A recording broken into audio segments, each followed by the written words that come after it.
नमस्कार। आज बात करूंगा जोसेफ प्रिस्ली के बारे में, जिन्होंने ऑक्सीजन की खोज करी थी। दोस्तों, इनका जन्म 24 मार्च 1733 को इंग्लैंड में हुआ था। ये एक physicist, chemist, natural philosopher, theologian, grammarian और टीचर भी थे। दोस्तों, आज के इस वीडियो में हम उनके डिस्कवरीज के बारे में बात करेंगे। शुरुआत करते हैं इलेक्ट्रिसिटी से। प्रिस्ली ही पहले व्यक्ति थे जिन्होंने ये बताया था कि electric force inverse square law को फॉलो करता है। जैसे न्यूटन बाबा का यूनिवर्सल लॉ ऑफ ग्रेविटेशन भी इनवर्स स्क्वायर लॉ को फॉलो करता है, वैसे ही इलेक्ट्रिक फोर्स भी इनवर्स स्क्वायर लॉ को फॉलो करता है। दोस्तों, इनवर्स स्क्वायर लॉ क्या है? जैसे मान लीजिए कि हमारे हाथ में अभी दो चार्ज है, ठीक है, और इनके बीच में डिस्टेंस है 2 सेंटीमीटर। तो अगर हम 2 सेंटीमीटर डिस्टेंस है तो जो डिस्टेंस है 2 सेंटीमीटर, तो फोर्स 4 गुना कम लगेगा।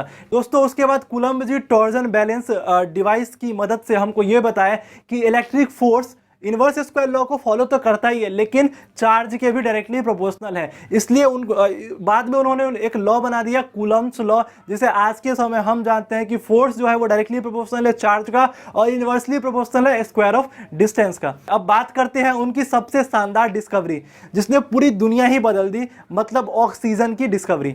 दोस्तों, 1 अगस्त 1774 को उन्होंने सबसे पहले ऑक्सीजन प्रोड्यूस किया था, लेकिन कई इतिहासकार ये भी मानते हैं कि 1772 में ही कार्ल विल्हेम स्टील ने ऑक्सीजन प्रोड्यूस करा था। लेकिन जो हमारे जोसेफ प्रिस्ली साहब थे, उन्होंने 1775 में ही इसका पेपर पब्लिश कर दिया था, और कार्ल विल्हेम स्टील है, उनका पेपर 1777 में आया था। बहरहाल, अब हम समझते हैं कि जोसेफ प्रिस्ली साहब ने ऑक्सीजन कैसे प्रोड्यूस किया था। दोस्तों, उन्होंने एक फ्लास्क के अंदर रेड मर्क्यूरिक ऑक्साइड, जिसका फॉर्मूला होता है HgO, उनको सन की रोशनी से हिट किया था। कन्वेक्स लेंस 12 इंच का कन्वेक्स लेंस यूज करके उसको हिट किया था, और हिट करने के बाद उसके अंदर, मतलब उससे जो एयर आया, उस एयर को उन्होंने स्टोर किया एक फ्लास्क में, नहीं तो एक जार बोल सकते हैं या बोतल बोल सकते हैं, उसमें स्टोर किया था। और स्टोर करने के बाद उन्होंने एक मोमबत्ती जल रही थी, मोमबत्ती जल रही थी, उसके अंदर डाला, और एक नॉर्मल एयर वाला जार दूसरे मोमबत्ती जल रही थी उसमें डाला। डालने पे हमको ये पता चला कि जो नॉर्मल एयर वाला है वो बहुत कम समय में बुझ गया, और ये जो एयर है, इस एयर में बहुत समय लगा बुझने में। और उसके बाद उन्होंने एक चीज़ और करी।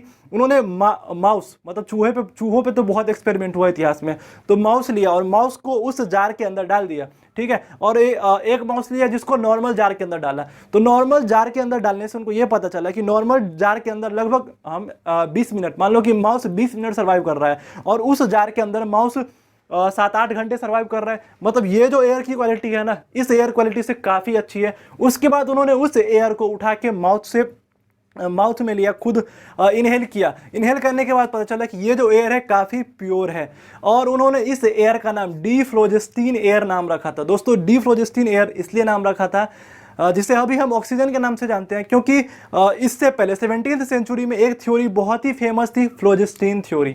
दोस्तों, फ्लोजिस्टीन थ्योरी वो थ्योरी है, जैसे कि मान लो दुनिया में जितने भी 17वीं सेंचुरी की बात कर रहे हैं, तभी ये थ्योरी बहुत ही चर्चित थी। उस समय में मान लो कि दुनिया में जितने भी वस्तु है ना, कोई भी चीज़ जल रहा है तो जलने के लिए कोई भी चीज़ जलता इसलिए क्योंकि उसके अंदर एक सब्सटेंस होता था, फ्लोजिस्टोन सब्सटेंस होता था। उसकी वजह से ये एक थ्योरी है, उसकी वजह से ये चीज़ जलती थी, ये माना जाता था। जैसे मान लीजिए कि ये अभी हमारे बगल में आप देख रहे हैं, आप यहाँ पे आयरन ओर है, यहाँ पे चारकोल है, और चारकोल और आयरन ओर को अगर हम हिट करेंगे, हिट करने पे तो चारकोल से कुछ जो मटेरियल निकलेगा वो क्या निकलेगा? फ्लोजिस्टीन। और फ्लोजिस्टीन मिलने से ये क्या बन जाता है? एक आयरन का मेटल बन गया। अब देखो, उस मेटल को अगर हम बाहर में छोड़ दे, तो उस पर जैसे ही रस्ट लगने से, जंग लगने से उसके अंदर से क्या निकल जाता है? फ्लोजिस्टीन निकल जाता है। ये एक थ्योरी थी। तो देखो, ये जो जोसेफ प्रिस्ली साहब थे, वो इस थ्योरी में काफ़ी बिलीव करते थे, लेकिन ये थ्योरी उनका पूरा गलत हुआ। एक बार प्रिस्ली जी डिनर करने गए थे, तो उसमें सबसे फेमस केमिस्ट एंटोन लियोन लवाइजर भी थे। उन्होंने, मतलब प्रिस्ली का नेचर ही था, सब जो भी एक्सपेरिमेंट करते थे वो सबको बताते थे कि हमने ऐसा किया, ऐसा किया, ऐसा किया। तो उन्होंने ये बात लवाइजर को भी बताई, तो लवाइजर ने इसको सीरियसली लिया, और उन्होंने अपने लैब के अंदर सेम एक्सपेरिमेंट रिपीट किया। उसके बाद उन्होंने कंक्लूजन दिया, उन्होंने दिया कि मतलब ये जो प्रिस्ली साहब थे वो ऑक्सीजन के ट्रू नेचर को नहीं समझ रहे थे। उन्होंने तो डीफ्लोजिस्टीन नाम दिया था, डीफ्लोजिस्टीन एयर नाम दिया था, लेकिन लवाइजर ने ही इसका नाम ऑक्सीजन दिया था। आपको हम ये भी बता दें कि जो लवाइजर है, एंटोन लियोन लवाइजर, इसको फादर ऑफ मॉडर्न केमिस्ट्री भी कहा जाता है, क्योंकि इन्होंने 2 कंसेप्ट दिए थे। एक कंसेप्ट कंजर्वेशन ऑफ मास और दूसरा कंबसन वाला, जो हाइड्रो ऑक्सीजन एयर वाला दिया था, कंबसन वाला। इस थ्योरी ने केमिकल रिवोल्यूशन ला दी थी पूरी दुनिया में, क्योंकि इसी थ्योरी की वजह से हम समझ पाए कि जो आग लगती है तो क्यों लगती है, ऑक्सीजन के कारण। और ये बात प्रिस्ली जो है वो नहीं एक्सेप्ट कर पा रहे थे। वो हमेशा फ्लोजिस्टीन थ्योरी पे ही, फ्लोजिस्टीन थ्योरी को काफ़ी बिलीव करते थे और वो यही मानते थे।